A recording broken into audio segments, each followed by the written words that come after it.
The next morning, Karume lay in bed, enjoying those pleasant, drowsy moments we all love before becoming fully awake. Warm and comfortable in his bed, he had nearly forgotten all that had happened the day before. Through half-closed eyes, he watched his grandmother sleep, and then it all began to filter back to him. The monkeys, his grandfather, the cranes. If only he could go back to the safety of sleep and spare his battered emotions. If only he could wake up with everything back to normal. If that was the case, he promised himself he would never complain about working again. Suddenly a sound, familiar and joyous, laughed in his ears. It was the cranes!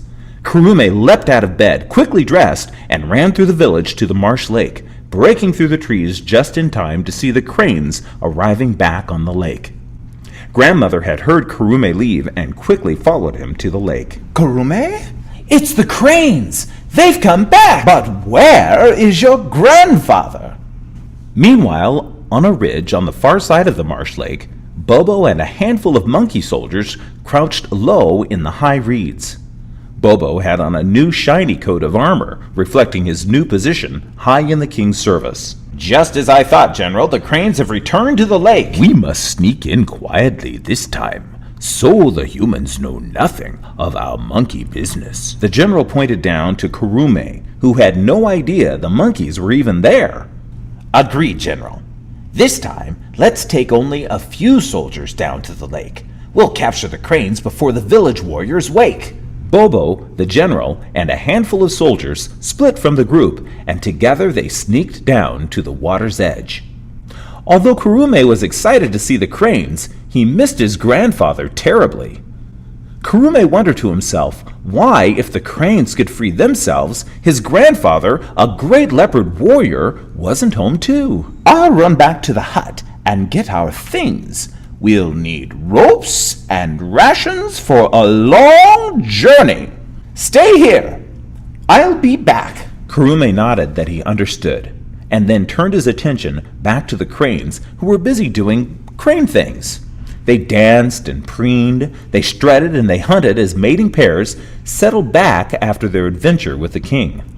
And then Karume noticed a single female crane who seemed to only dance half-heartedly. She strutted over to her nest and settled in by herself. Karume got as close as she would allow, and then she asked, Are you missing your mate? I miss my grandfather, too. Karume's back was turned, so he didn't see a pair of monkey paws appear out of the tall reeds and silently capture a pair of cranes.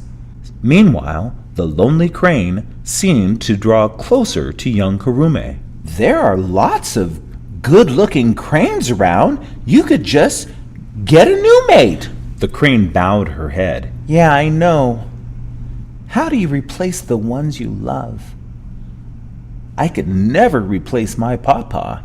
Meanwhile, the whole flock had nearly been picked off again when a monkey paw suddenly appeared behind the crane Karume had been chatting with. Karume didn't notice it because he had turned away, but Mrs. Crane did. She pecked at the paw to make it go away, but that only infuriated the owner of the paw, who happened to be Bobo. Fly away! Fly away! Bobo leapt from the reeds as the bird took flight. Karume and Bobo's eyes met. They were both terrified, but Karume's courage returned first. Snarling like a leopard, he swiped his hands through the air. Stay away from my friends! Then he jumped onto Bobo, pushing him to the ground as Grandmother burst from the dense bush. And that's when Bobo came to his senses. He wrenched his arms away from Karume, giving him a menacing growl and showing all of his sharp teeth. Bobo shook himself loose and disappeared into the reeds. Mrs. Crane fluttered back to earth next to a shaken Karume. I will bring your husband back, Mrs. Crane, and my grandfather too.